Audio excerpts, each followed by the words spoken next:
when I look at your work is recognizable too. I always know your work. You know, the map, you got a really unique mapping that you do that when I was taking hair stroke, courses, well, I did hair strokes in the beginning of my career, and then I stopped doing them and went into powder brow for years and years and years.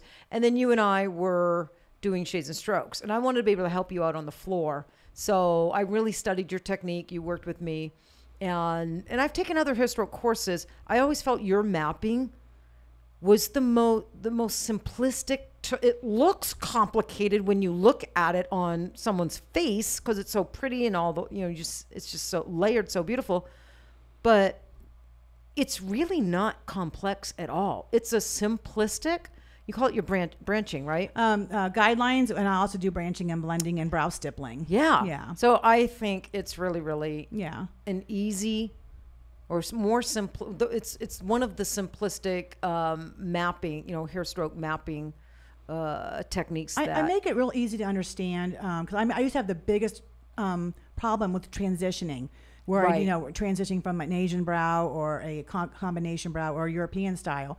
So I literally would play around. A lot of people are using guidelines now. I think it's wonderful. It's just a nice tool to follow. Yeah. And it's helped. Even my online students are like, "My God, Mary, your course is so easy to follow." Yeah. And I hear that almost every single one that's bought it and that has reached out to me. I'm like, that's what I wanted. And I go, I didn't make it real difficult for you. I didn't get the most perfect skin. I got an oily skin model. I wanted you to see the good, the bad, and the ugly. And they just all praising the course. And I was nervous doing this course. My first time doing anything like this. Yeah. So I wanted to make sure that they understood. And I actually have sent videos to people. Can you do this a little bit differently? I'll actually pull my phone out and send them a little video. So I do step up to the back door with them as well to help them out behind the scenes as well.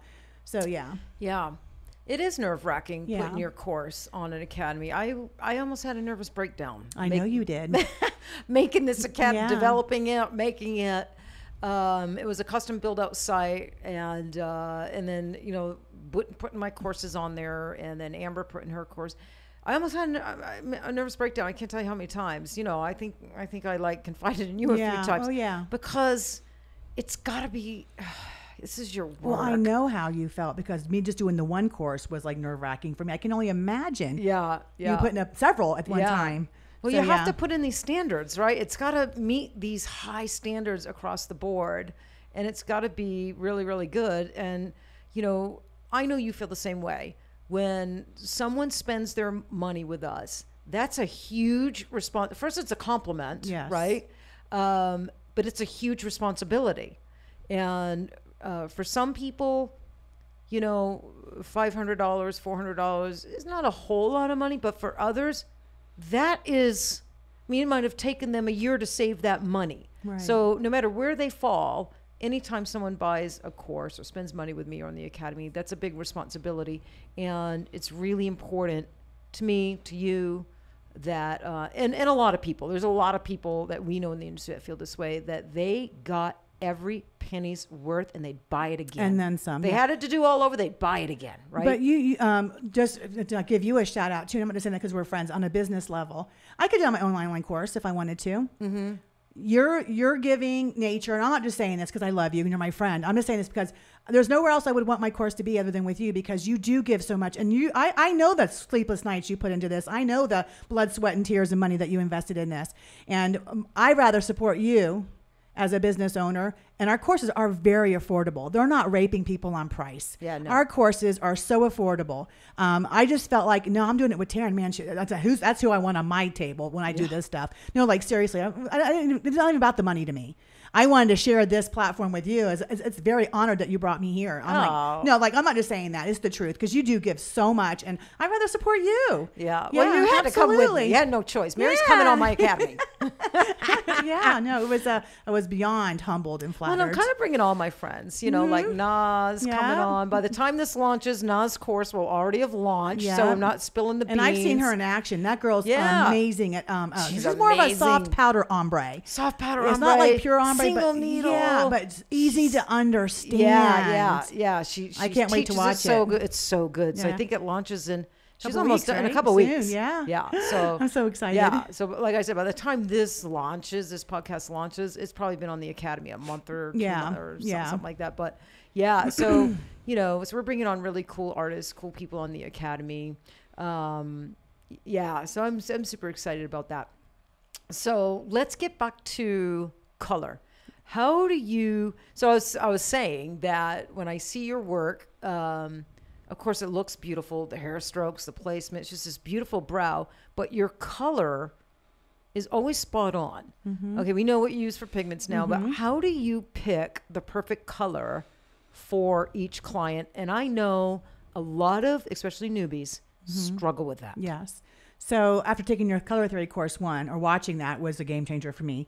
But I like to put at least 2 to 4 colors on my client's forehead, on a clean forehead. And I let it just sit there and like basically cook let it dry while they're numbing. So I actually will look at the colors in the mirror and I'll ask them, which one do you like? And they usually will like the same one. And if they go darker, I go a shade lighter just to err on the side of caution. But I just choose it by, I know so many skin types now from doing this for so many years, who's got pink and who's green. I look at all the undertones and your little cheat sheet that you have, I have it hung in my office.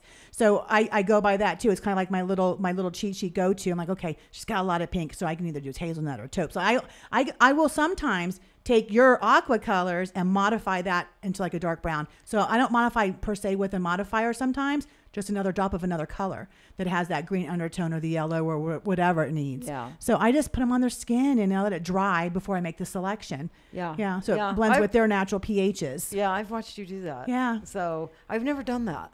Yeah, and that's I think just by trying it out, I'm not guessing at anything. I have a good idea of what it's going to heal like. I think a lot of artists pick their color that way. Yeah. You see pictures online of with the some people 3 little don't stripes on the forehead trying to pick the right tone. Yeah, I've never done that. I've just kind of always winged it. And I've actually had a client where I must have put 20 different combinations on, and nothing looked good on her. Nothing. Like everything pulled green gray on her. Everything, even my red undertones. I'm like, I'm not doing you today. And she goes, I agree. I don't like anything. I mean, literally 20 different combinations and nothing. So I think there was some underlying something going on there. And I could stretch her eyebrow to her ear. Like she was real rubbery. Like her eyebrow went all the way over to her ear. Like real. I could grab her forehead and pull it. But that's a condition. What's that I think it's a connective tissue disorder. Yes. But I'm like, okay, honey, I can't even get a good grip on you, let alone pick a color for you. I said, she went to the doctor. I know she got diagnosed with something. I don't know the name of it. But yeah, so no, I made the right choice by not doing her. I just could not find a color. So had I not done that, I could have put the wrong color and she'd have the wrong color healed eyebrows. Yeah. So yeah, I'm a safety girl. I don't need her money. I want her to be happy. And I always say, just go get this checked out and we'll readdress. She's like, I don't want you to do it. She didn't want me doing it anyways. Yeah. So we see some strange things. I mean, that his own clients don't see. Yesterday I was doing an eyeliner on a gal. She was super cute. She came in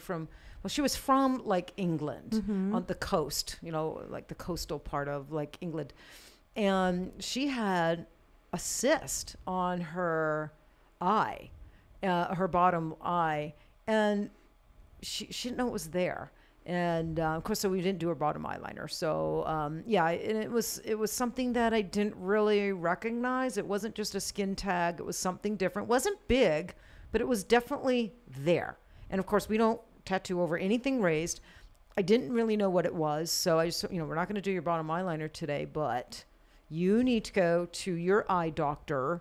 And she said she had a really great one. I said, make an appointment and just go have it looked at because it's not a skin tag. It doesn't look like a mole. It's probably just sometimes there are little cysts or, little milias little nothings. But so sometimes I think maybe we save lives because you saw the one I posted not too long ago. Yeah. So skin cancer. That's part of our job is recognizing what's not supposed to be there. Right, not tattoo. I think when you're an esthetician, you have a better eye for that. But those taking 2-day courses have no knowledge of skin, I think would maybe tattoo. There's a lot of people that I posted that one that I caught the skin cancer in her eyebrow. Yeah. And one thing obviously never diagnosed, but I sent her. I knew what it was because I've seen it before on many people. I worked in the operating room. We took them off people. Right.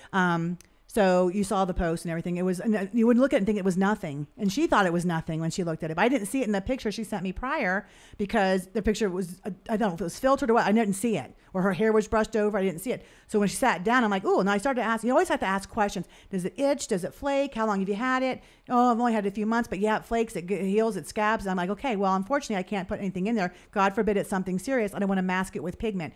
Go see your dermatologist. And that's when I got the two-week email later that it was skin cancer. I don't don't know what kind. I'm assuming it was either basal or squamous cell cancer. She's having it surgically excised. So, and there's a chance I may not touch her. There's a chance I might do her.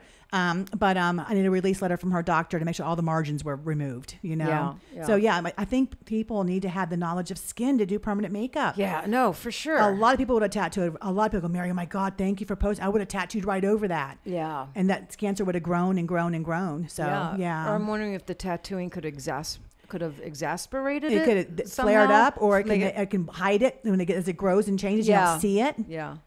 So, yeah. That's good.